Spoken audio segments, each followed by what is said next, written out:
여러분, 구원이 무슨 뜻일까요? 구원. 구원을 한자로 말씀드리면 건질 구에 그리고 도울 원자입니다. 그러니까 사전적 의미로 본다라면 어려움이나 위험에서 벗어나도록 돕거나 구한다라는 의미입니다. 그리고 종교적인 의미로 본다라면 죄악과 고통, 죽음 등의 궁지에서 건져내다라는 뜻을 가지고 있습니다. 구원이라는 단어는 하나님, 그리고 예수님, 그리스도, 은혜, 말씀 등과 같이 기독교에서 가장 많이 사용되어지는 단어 가운데 하나입니다. 그런데 잘 생각해 보면요, 구원에는 두 가지 의미를 포함하고 있는 것을 볼 수가 있습니다. 그것은 뭐냐면은 하나님이 우리를 위해서 이루신 구원과 또 내가 예수를 믿음으로 받게 되는 구원입니다. 그런데 우리는 이 두 의미를 크게 구별하지 않고 사용해 왔습니다. 사실 이 두 구원은 시간과 공간적으로 구분되는 별개의 사건입니다.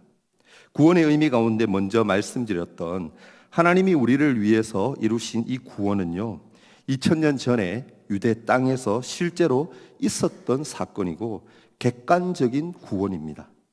객관적이라는 이 말은요, 불면의 역사적 사실로서 실제로 있었던 일로 주관적 요소에 의해서 달라지지 않는다라는 사실을 말합니다. 그러니까 그리스도가 성육신하셔서 십자가에 죽으시고 또 부활하심으로 이루신 그 구원의 완성이 되는 사역이다라는 뜻이죠. 이렇게 그리스도께서 완성하신 그 구원은요, 그 사건 자체가 구속 역사이고 성경의 계시로 기록되어져 있습니다. 이것을 신학적으로는 우리가 기독론으로 다루고 있죠. 쉽게 말해서 이 첫 번째 구원은 예수님의 구원 사역입니다. 예수님이 우리의 죄를 사해 주시기 위해서 이 땅에 오셔서 십자가를 지고 또 죽으시고 다시 살아나신, 당연히 예수님이 하신 일이다라는 것이죠. 그리고 두 번째로 내가 예수님을 믿음으로 받게 되는 이 구원은요, 2000년 전이 아니라 지금 나에게 일어나는 사건이고 주관적인 구원의 일입니다. 주관적이다라는 이 말은요, 나라는 구체적인 그리고 둘도 없는 특정한 개체인 인격체에게 주어진 구원이라는 점에서 주관적입니다. 좀 어렵죠, 그죠? 쉽게 풀어서 말씀드리면, 쉽게 말해서 나의 부모가 받은 구원이 내 구원이 될 수가 없고, 내 아내나 남편이 받은 그 구원이 내 구원이 될 수 없는 이치인 것이죠. 은혜나 구원은 지극히 개인적인 것이고 하나님과 나와의 문제인 것이죠. 그러니까 하나님이 나만의 구체적인 정황과 삶 가운데서 나를 만나 주심을 통해 구원받았기 때문에 주관적인 구원이 되는 것입니다. 이 주관적인 구원은 성령님이 오순절 강림 이후에 개개인에게 구원을 가져다 주시는 구원의 적용이 되는 사역입니다. 그리스도가 완성하신 구원을 성령께서 개개인에게 적용하도록 일하시는 것을 우리 신학에서는 정통에서는 구원의 서정이다라고 부르고, 또 신학 공부를 하며 배울 때에는 구원론에서 다루게 됩니다. 그러니까 정리하자면 우리는 구원을 말할 때에 그 안에 두 가지의 구원을 포함한다라는 겁니다. 첫 번째의 구원은 2000년 전에 예수님이 십자가 사역으로 이루신 구원의 완성이 되는 객관적인 구원이고, 두 번째 구원은 지금 오늘 성령님이 그리스도가 이루신 구원을 우리에게 적용하는 주관적인 구원인 것입니다. 그래서 우리는 이 두 가지 구원의 차이를 잘 이해할 때 막연히 우리가 죽으면 천국 가는 구원 정도의 그런 수준을 넘어서 하나님의 말씀인 이 성경을 깊이 있게 읽을 수 있고, 또 신앙생활을 하면서 복음의 풍성함을 누리면서 살 수 있는 것입니다. 그러니까 그만큼 뭡니까? 이 구원이 우리 신앙생활에 있어서 가장 중요한 문제다라는 것이죠. 자, 그러면 이 두 가지 구원이 어떻게 연결될 수가 있을까요? 하나님이 이루신 구원과 내가 받는 구원이 어떻게 연결될 수 있을까요? 2000년 전에 예수님이 이루신 구원이 오늘날 현재를 살아가는 우리와 어떻게 상관이 있는 일이 될 수 있는가 하는 의문이 여러분 들지 않습니까? 당연히 구원받으려면 우리는 죄가 없어야 되고 죄인이 아니라 의인이 구원받는다라는데 어떻게 우리가 의인이 될 수가 있을까요? 답을 먼저 말씀드리자면 그것은 그리스도와의 연합으로만 가능하다라는 것입니다. 여기서 연합이라는 이 말은요, 한자로 연이을 연자에 합할 합자입니다. 그러니까 뜻은 뭐냐면은 둘 이상의 사람이나 집단이 합하여서 하나의 조직체를 만드는 것을 말하죠. 쉽게 말하면 뭡니까? 하나가 된다는 것이죠. 그러므로 그리스도와의 이 연합이란 예수님과 하나됨을 통해 하나님의 구원을 나의 구원으로 받을 수 있는 것이죠. 그러면 예수님과 우리가 어떻게 하나가 될 수가 있을까요? 그 연합의 비밀은 바로 성령님께 있습니다.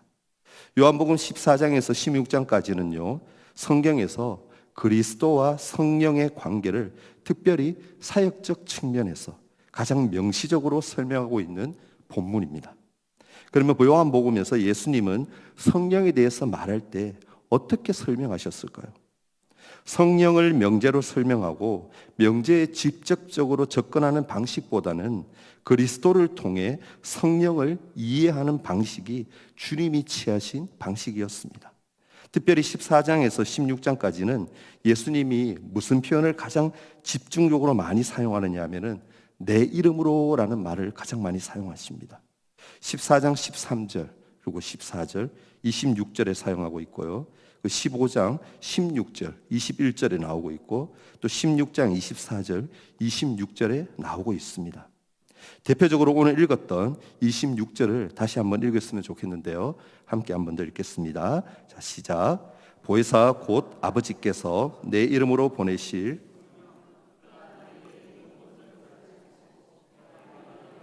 모든 것을 생각나게 하리라. 아멘. 보혜사 성령에 대해 예수님은 아버지께서 내 이름으로 보내실 성령이다라고 그렇게 표현을 하십니다. 성령님이 내 이름으로 보내어졌다, 예수님의 이름으로 오셨다라고 말하고 있는 것이죠. 그럼 내 이름으로 오신 이 성령이 무엇을 의미할까요? 여러분, 한 나라의 대사는요, 개인의 일을 하기 위해서 파견된 것이 아니라 자신을 파견한 왕이나 혹은 대통령을 대신하여서 부여된 권세와 권위 안에서 부여된 목적을 위해 일하는 것이 바로 대사의 의무입니다. 여러분, 주한 미국 대사라고 그렇게 할 때 한국 내에 주둔하고 있는 사람으로 미국 대통령의 권한을 위임받아서 미국의 입장을 대변하고 일하는 대사를 말하는 거죠. 마찬가지로 내 이름으로라는 이 말은요, 대사로 파견된 것처럼 나를 대신하여 내 권세로 내 목적을 위해 나를 위하여라는 의미다라는 것입니다. 예수님을 대신해서 예수님의 권세로 예수님의 목적을 위해 예수님을 위하여 성령님이 보내어지셨다, 오셨다라는 것이죠. 그렇게 오셔서 성령님이 하시는 일이 뭐라고 성경은 말하고 있습니까? 26절 아까 읽었던 하반부에 보면은 그가 너희에게 모든 것을 가르치고 내가 너희에게 말한 모든 것을 생각나게 하리라 라고 말합니다. 여기서 그는 누구를 가르칠까요? 당연히 성령님이죠. 그리고 너희는 누구입니까? 바로 제자들을 말하죠. 그러니까 성령님이 제자들에게 모든 것을 가르치고 예수님이 제자들에게 말한 모든 것을 생각나게 한다는 성령님의 사역을 말씀하고 계신 겁니다. 다시 말해서 성령님이 오시게 되면 별도의 자신의 사역을 하시는 것이 아니라 예수님이 가르치셨던, 예수님이 말씀하셨던 그 사역들을 이어서 서포트하고 지원하는 일을 하신다라는 것이죠. 지금으로 말하면 내가 너희에게 말한 모든 것, 예수님이 말씀하신 그 말씀들은 우리가 들고 있는 이 성경에 해당된다라고 보면 정확합니다. 이 성경에 기록된 진리의 말씀들을 성령님이 우리에게 가르치시고 생각나게 한다고 하십니다. 성령이 내 이름으로 오신다라는 의미에서 성령의 사역이 그리스도의 사역에 대해서 종속적인 거다라는 거죠. 성령님이 일이 별도로 무엇인가 새로운 것을 하시는 것이 아니라 그리스도가 하셨던 일을 계속 이어서 한다라는 겁니다. 우리는 요한복음 16장 13절과 15절 말씀을 통해서 동일하신 성령님과 그리스도의 관계를 확인할 수가 있습니다. 말씀 띄워주실 텐데요. 우리 한번 같이 읽도록 하겠습니다. 자, 시작. 그러나 진리의 성령이 오시면 그가 너희를 모든 진리 가운데로 인도하시리니 그가 스스로 말하지 않고 오직 들은 것을 말하며 장래 일을 너희에게 알리시리라. 그가 내 영광을 나타내리니 내 것을 가지고 너희에게 알리시겠음이라. 무릇 아버지께 있는 것은 다 내 것이라. 그러므로 내가 말하기를 그가 내 것을 가지고 너희에게 알리시리라 하였노라. 아멘. 방금 읽었던 13절 상반절을 보면요, 진리의 성령이 오시면 그가 너희를 모든 진리 가운데로 인도하시니라고 그렇게 말합니다. 여기서 그럼 진리는 무엇일까요? 누구일까요? 요한복음 14장 6절 말씀을 보면 예수님이 말씀하셨죠. 내가 곧 길이요 진리요 생명이다.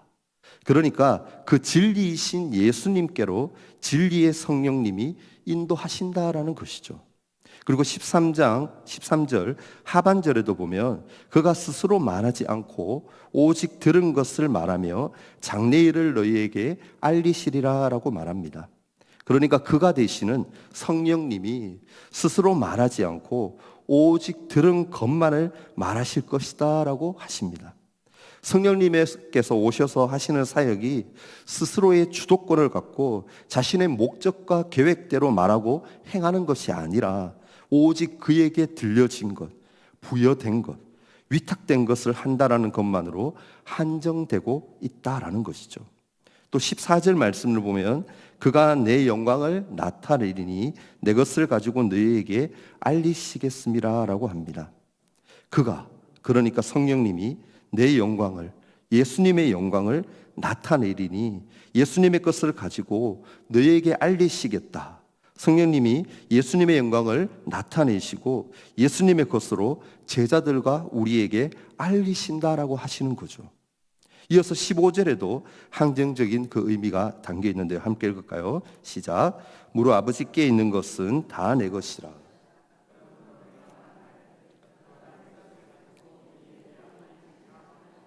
아멘. 아버지께 있는 것이 다 누구의 것이라고 얘기합니까? 다 예수님의 것이다라고 얘기죠. 그러니까 예수님의 것을 가지고 하나님의 백성들에게 알리신다고 말씀하시는 것을 볼 수가 있죠. 우리가 방금까지 읽었던 이 본문이 말하는 것이 무엇입니까? 예수님은 성령님이 하실 일을 일관되게 그리스도가 하신 사역, 특별히 그분의 구속 사역을 통해 설명합니다. 성령의 사역이 그리스도의 사역을 지지하는 관계로 그리스도가 하신 일을 이어서 하시는 것을 볼 수가 있다라는 겁니다. 오늘날 성령을 잘못 이해해서 금가루를 뿌리고 어떤 초자연적이고 기적적인 일들을 행하시는 분으로만 생각하는 사람들이 아직까지도 있습니다. 여러분, 성령님의 사역의 본질은 예수님의 구속 사역, 구원 사역, 우리가 구원을 받을 수 있게 해주는 사역이다 하는 것을 믿을 수 있기를 바랍니다. 분명 성령님이 하시는 일이 예수님의 사역의 연장선에서 예수님이 하신 말씀과 또한 십자가와 부활의 사역들을 증거하고 다시 생각나게 합니다. 그리고 진리이신 예수님께 인도하는 일이 성령님이 하시는 일이라는 것을 보여줍니다.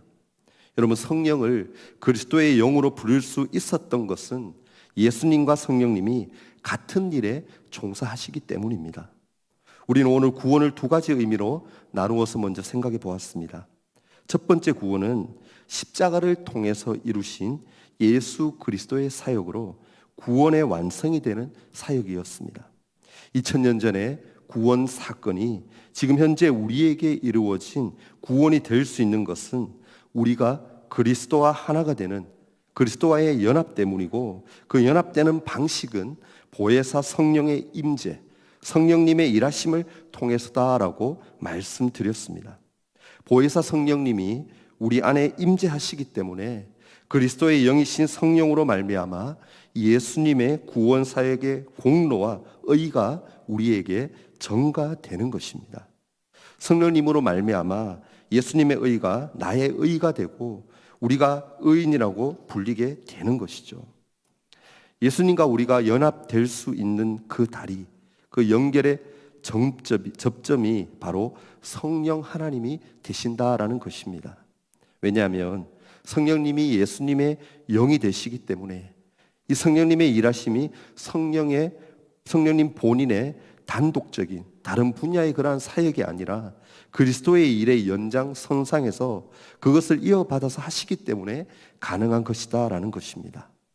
그리스도의 영인 이 성령이 예수님과 우리가 하나 되게 만들고 그 연합 안에서 그리스도가 이루신 구원을 우리에게 가져다 주신다라는 것입니다.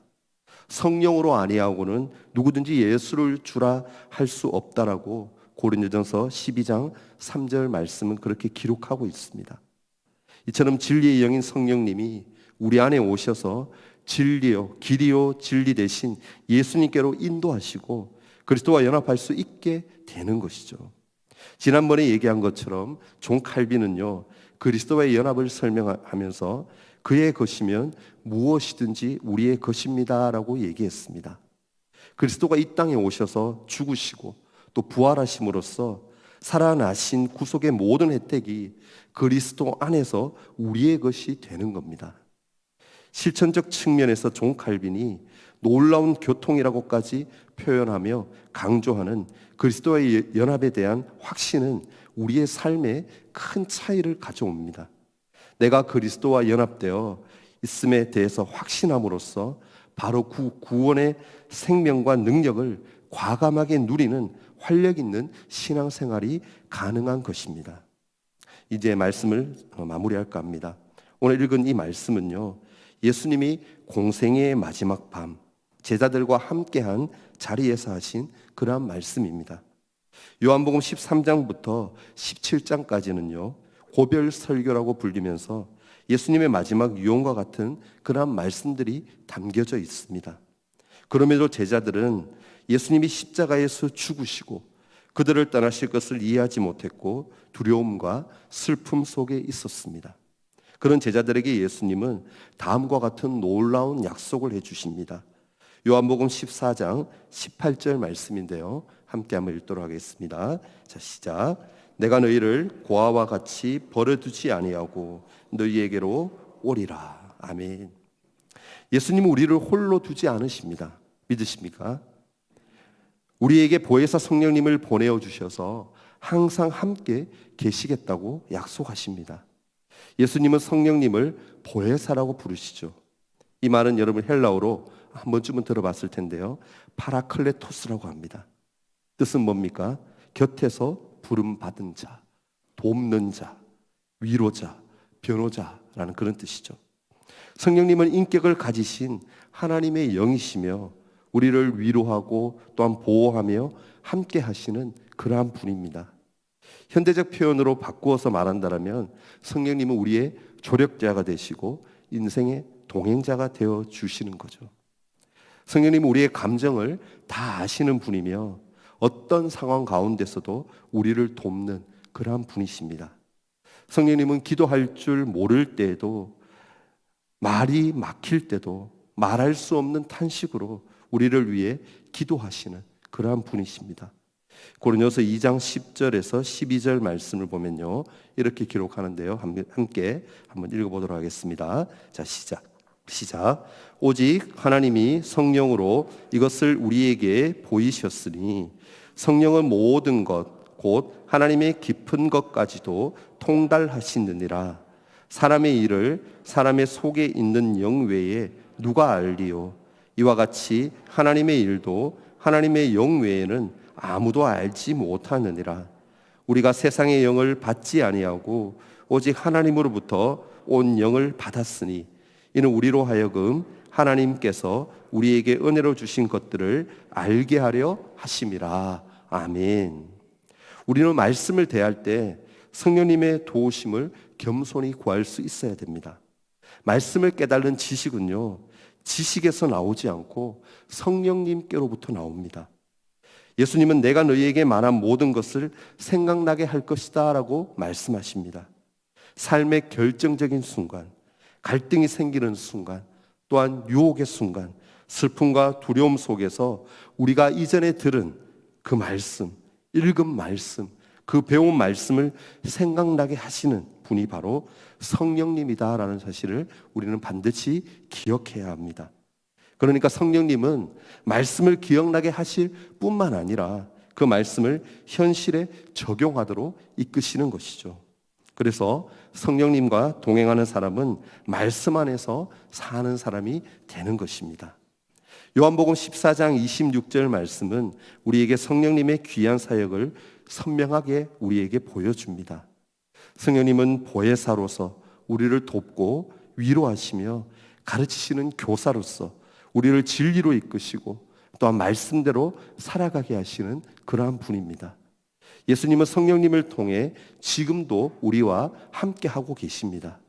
우리는 성령님을 단순한 교리가 아닌 인격적인 하나님으로 만나고 의지해야 합니다. 사랑하는 여러분, 우리는 혼자가 절대 아닙니다. 우리 안에 보혜사 성령님이 내주하고 계십니다. 그분은 오늘도 우리를 돕고 계시고 가르치고 계시고 또한 인도하고 계십니다. 그러므로 매일 성령님의 인도하심을, 도우심을 의지하며 살아가는 우리 모두가 되기를 간절히 바랍니다. 하나님이 우리를 위해 이루신 구원을 믿음으로 우리가 구원받게 되었다는 것을 늘 인식하고 그의 것이면 무엇인지 우리의 것이 되도록 만들어가는 모두가 될 수 있기를 바랍니다. 말씀 안에서 그분과 동행하는 삶이 될 때 우리의 삶은 하나님의 뜻 안에서 귀한 열매를 가득 맺게 될 것입니다. 그러한 은혜를 함께 누리는 우리 모두가 될 수 있기를 예수님의 이름으로 간절히 바라며 축원합니다. 아멘.